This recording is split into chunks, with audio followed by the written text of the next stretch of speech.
കർത്താവിന്റെ നാമത്തിന് മഹത്വം ഉണ്ടായിരിക്കട്ടെ. ഇത് കേൾക്കുന്ന എല്ലാവരിലേക്കും ദൈവത്തിന്റെ സാന്നിധ്യവും സഹായവും കടന്നു വരട്ടെ എന്ന് കർത്താവിൽ ആശ്രയിച്ച് പ്രാർത്ഥിച്ചുകൊണ്ട് കർത്താവ് തന്ന ഒരു വചനഭാഗത്തിലേക്ക് കടക്കുന്നു.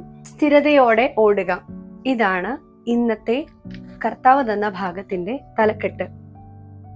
ആകയാൽ നാമും സാക്ഷികളുടെ ഇത്ര വലിയൊരു സമൂഹം നമുക്ക് ചുറ്റും നിൽക്കുന്നത് കൊണ്ട് സകല ഭാരവും മുറുകെ പറ്റുന്ന പാപവും വിട്ട് നമുക്ക് മുൻപിൽ വെച്ചിരിക്കുന്ന ഓട്ടം സ്ഥിരതയോടെ ഓടുക. എബ്രായർ 12:1 ഇങ്ങനെ പറയുന്നു: ആൾക്കൂട്ടത്തിന്റെ ആരവങ്ങളിൽ ലക്ഷ്യം മറക്കാതെ വിശ്വാസത്തിന്റെ നായകനും പൂർത്തി വരുത്തുന്നവനുമായ യേശുക്രിസ്തുവിനെ നോക്കി ഓട്ടം സ്ഥിരതയോടെ ഓടുവാൻ കർത്താവിന്റെ നാമം നമ്മളെ ആഹ്വാനം ചെയ്യുന്നു. ക്രിസ്തീയ ജീവിതത്തെ ഒരു ഓട്ടക്കളമായി വിശുദ്ധ വേദ പുസ്തകത്തിൽ ഉപമിച്ചിരിക്കുന്നു. അപ്പോസ്തലനായ പൗലോസ് തന്റെ പല ലേഖനങ്ങളിലും അങ്ങനെ പരാമർശിച്ചിട്ടുണ്ട്.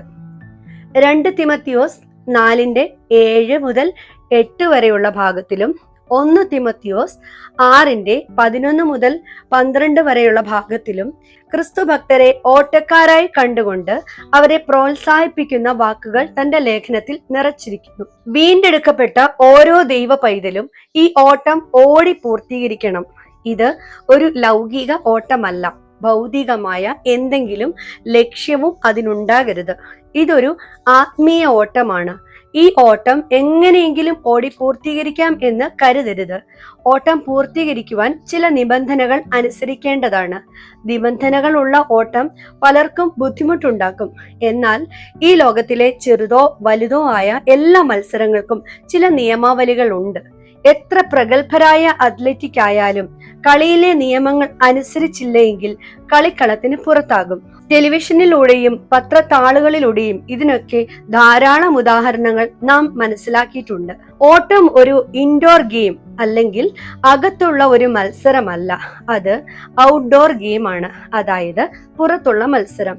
ഓട്ടം ഓടി തന്നെ പൂർത്തീകരിക്കണം. തീർച്ചയായും അത് കാണാൻ കാണികളും ഉണ്ടാകും. ആത്മീയമായ ഈ ഓട്ടവും കാണുവാൻ ധാരാളം കാണികളുണ്ട്. പിതാവായ ദൈവവും പുത്രനായ യേശുവും പരിശുദ്ധാത്മാവും സ്വർഗീയ ദൂതന്മാരും ഈ ഓട്ടം കാണുന്നുണ്ട്. ഓട്ടം ഓടി പൂർത്തീകരിച്ച സാക്ഷികളുടെ സമൂഹവും എന്റെയും നിങ്ങളുടെയും ഓട്ടം കണ്ടുകൊണ്ട് ചുറ്റിനു നിൽക്കുന്നുണ്ട്. ഓട്ട മത്സരം കഠിനമായ മത്സരമാണ്. ഒത്തിരി അധ്വാനവും വിയർപ്പും അതിനായി ഉപയോഗിക്കേണ്ടി വരും. എന്നാൽ ഇവിടെ പരാമർശിക്കപ്പെടുന്ന ആത്മീയ ഓട്ടത്തിന്റെ കാഠിന്യത്തെ ലഘൂകരിക്കുന്ന അഥവാ വിജയം വരിക്കുവാൻ നമ്മെ സഹായിക്കുന്ന ഒരു രഹസ്യ സൂത്രവാക്യമുണ്ട്. എബ്രായ ലേഖന കർത്താവ് നമുക്കയത് നൽകിയിരിക്കുന്നു. വിശ്വാസത്തിന്റെ നായകനും പൂർത്തി വരുത്തുന്നവനുമായ യേശുവിനെ, നമ്മുടെ കർത്താവിനെ നോക്കി ഓടിയാൽ ഈ ഓട്ടത്തിൽ ആർക്കും വിജയിക്കാമെന്ന് എബ്രായ ലേഖകൻ എഴുതുന്നു. ഇംഗ്ലീഷ് വിവർത്തനത്തിൽ കുറെ കൂടി ശക്തമായ ഒരു പദമാണ് രേഖപ്പെടുത്തിയിരിക്കുന്നത്. Fixing our eyes on Jesus, അഥവാ നമ്മുടെ കണ്ണുകൾ യേശുവിൽ കേന്ദ്രീകരിച്ചുകൊണ്ട് വേണം നാം ഓടേണ്ടതെന്നാണ് അവിടെ എഴുതിയിരിക്കുന്നത്. മറ്റൊരിടത്തേക്കും ദൃഷ്ടികൾ മാറിപ്പോകാതെ യേശുവിൽ പൂർണ്ണമായും കേന്ദ്രീകരിച്ചുകൊണ്ട് ഒരു ക്രിസ്തീയ ഭക്തൻ ഓടണം. കണ്ണുകൾ ക്രിസ്തുവിലായാൽ കാലുകൾ വഴുതുകയോ വഴിമാറിപ്പോകുകയോ ട്രാക്ക് തെറ്റുകയോ ഒന്നുമില്ല. എത്ര സന്തോഷകരമായ കാര്യമാണ് ഇത്!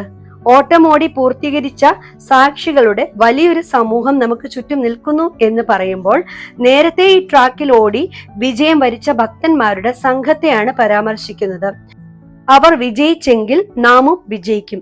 അതിലെല്ലാം ഉപരി ഈ വിശ്വാസ ഓട്ടത്തിൽ വിശ്വാസത്തിന്റെ നായകനും പൂർത്തി വരുത്തുന്നവനുമായ യേശുവിന്റെ സാന്നിധ്യം നമ്മെ ശക്തീകരിക്കും. നമുക്ക് പലതും പൂർത്തീകരിക്കുവാൻ കഴിയാതെ വരുമ്പോൾ സകലതും പൂർത്തീകരിക്കുവാൻ കഴിവുള്ള സർവശക്തന്റെ കരുതലും കാവലും ഈ ഓട്ടത്തിന്റെ വിജയകരമായ പൂർത്തീകരണത്തിന് നമ്മെ സഹായിക്കും. എല്ലാ ഓട്ടത്തിനും ഒരു ലക്ഷ്യമുണ്ട്. ആത്മീയമായ ഈ വിശ്വാസ ഓട്ടത്തിനും ഒരു ലക്ഷ്യമുണ്ട്. ലക്ഷ്യത്തെക്കുറിച്ച് ബോധ്യമില്ലാതെ ഓടാൻ ഇറങ്ങരുത്. വിശ്വാസ ജീവിതമാകുന്ന ഓട്ടക്കളത്തിൽ ഓടാൻ ഇറങ്ങിയ സ്നേഹിതരെ, ഏതാണ് നിങ്ങളുടെ ലക്ഷ്യസ്ഥാനം? ഞാൻ സ്വർഗത്തിൽ പോകാനാണ് ഓടുന്നതെന്ന് ചിലർ പറയും. ഞാൻ ഒന്ന് ചോദിച്ചോട്ടെ, സ്വർഗത്തിൽ പോകുവാനുള്ള വഴി താങ്കൾക്കറിയാമോ? യേശുവിനല്ലാതെ മറ്റാർക്കെങ്കിലും ആ വഴി അറിയാമോ? മാത്രമല്ല, നമ്മൾ ആരും സ്വർഗത്തിൽ തന്നെത്താൻ പോവുകയുമില്ല. യേശുവല്ലേ നമ്മെ അവിടേക്ക് കൊണ്ടുപോകുന്നത്. സ്വർഗത്തിൽ പോകാനാണ് ഞാൻ ഓടുന്നതെന്ന് പറയുമ്പോൾ സ്വർഗത്തിൽ പോകാനാണ് ഞാൻ പാപം ചെയ്യാതെ എന്നെ സൂക്ഷിക്കുന്നത് എന്ന് പറയുമ്പോൾ അതിലൊരു സ്വാർത്ഥതയില്ലേ, ഒരു ലാഭേച്ഛയില്ലേ? സ്വർഗത്തിലേക്ക് നമ്മെ അടുപ്പിച്ചത് യേശുവാണ്. യേശു വരുന്നതിന് മുൻപ് സ്വർഗം നമുക്ക് അപ്രാപ്യമായിരുന്നു. യേശു തന്റെ രക്തം നൽകിയാണ് നമ്മെ സ്വർഗീയ പൗരന്മാരും പിതാവിന്റെ മക്കളുമാക്കിയത്.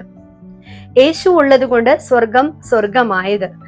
ദാതാവിനേക്കാൾ വലുതല്ല ദാനം. യേശു എവിടെയുണ്ടോ അവിടെ സ്വർഗമാണ്.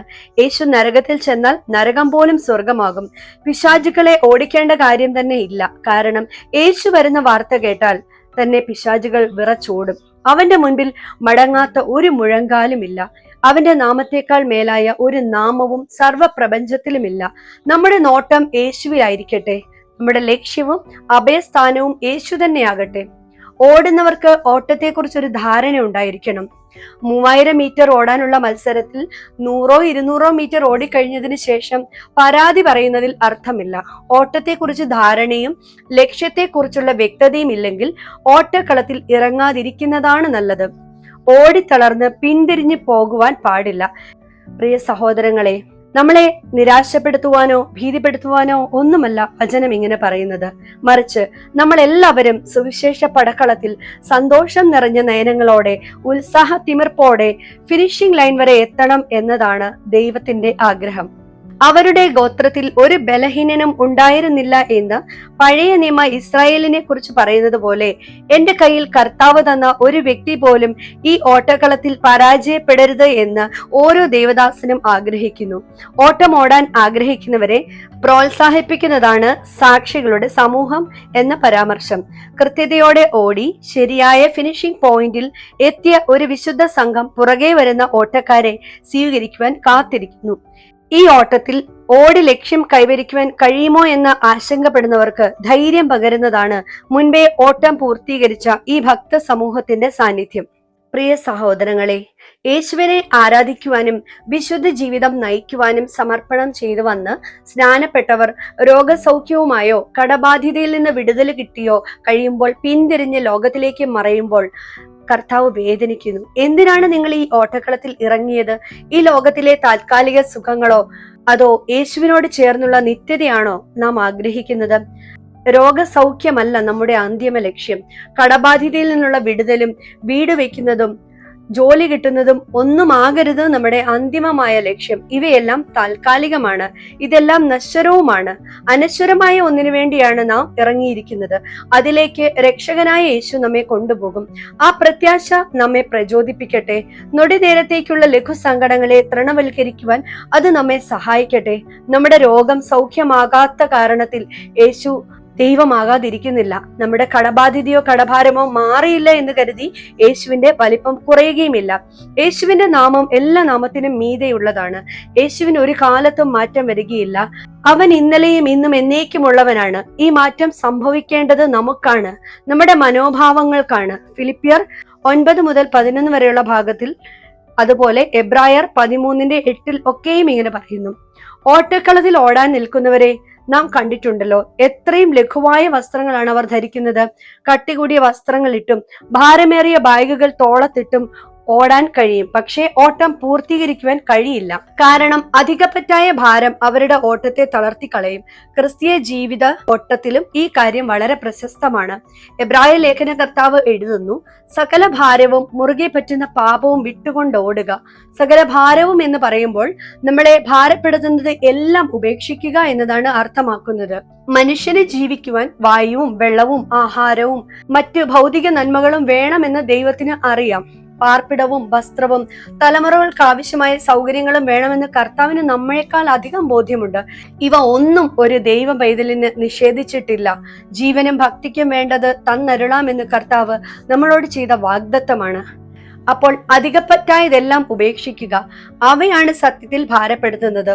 ഉപേക്ഷിച്ചാലും മുറുകെ പറ്റുന്ന ഒന്നാണ് പാപം. യേശുവിലേക്ക് നോക്കുക, യേശുവിൽ വളരുക. ആ പാപം വിട്ടുപോകും. കാരണം വെളിച്ചം പ്രകാശിക്കുമ്പോൾ ഇരുട്ടിനിരിക്കുവാൻ കഴിയില്ല. ദീർഘദൂര ഓട്ടങ്ങളിൽ ഹഡിലുകൾ, ചില തടസ്സങ്ങൾ സംഘാടകർ വെക്കാറുണ്ട്. കായിക താരങ്ങൾ ഓടി വരുമ്പോൾ അവരുടെ മുൻപിൽ വരുന്ന ഹഡിലുകൾ വേഗം ചാടിക്കടന്ന് അവർ ഓടണം. ഞാൻ ഓടാനേ പഠിച്ചിട്ടുള്ളൂ, ചാടാൻ പഠിച്ചിട്ടില്ല എന്ന് ഒരു ഓട്ടക്കാരനും ഇതുവരെയും പറഞ്ഞിട്ടില്ല. കാരണം ഓട്ട മത്സരത്തിൽ ഓട്ടത്തിനിടയിൽ ഇത്തരം ഹഡിലുകൾ സംഘാടകർ തന്നെ തയ്യാറാക്കി വെച്ചിരിക്കുകയാണ്. പ്രിയ ദൈവമക്കളെ, നിങ്ങൾക്കും എനിക്കും മുൻപിലും ഇത്തരം ഹഡിലുകൾ വരും. പക്ഷെ അത് ചാടിക്കടക്കുവാൻ നമുക്ക് കഴിയും. നാം ചാടിക്കടക്കണം എന്ന ഉദ്ദേശത്തോടെയാണ് ദൈവം അതവിടെ ഉറപ്പിച്ചിരിക്കുന്നത്.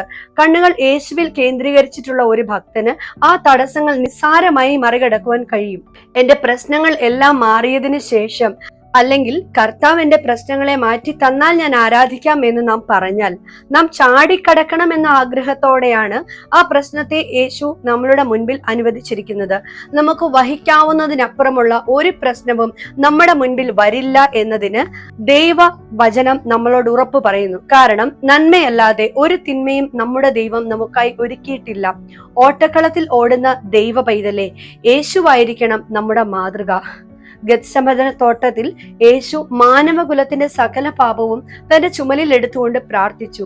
അസഹനീയമായ മനോവേദനയിൽ ശരീരത്തിലെ ഞരമ്പുകൾ പൊട്ടി രോമകൂപങ്ങളിൽ നിന്ന് പോലും രക്തം വന്നതായി സുവിശേഷങ്ങളിൽ നാം വായിക്കുന്നു. കഴിയുമെങ്കിൽ ഈ പാനപാത്രം തന്നിൽ നിന്ന് നീക്കണമേ എന്ന് പോലും കഠിനമായ വേദനയോടെ യേശു പ്രാർത്ഥിച്ചു. എന്നാൽ അടുത്ത നിമിഷത്തിൽ തന്നെ പിതാവിന്റെ ഹിതത്തിനായി സമർപ്പിച്ചുകൊണ്ട് ദൈവപുത്രൻ പ്രാർത്ഥിച്ചു.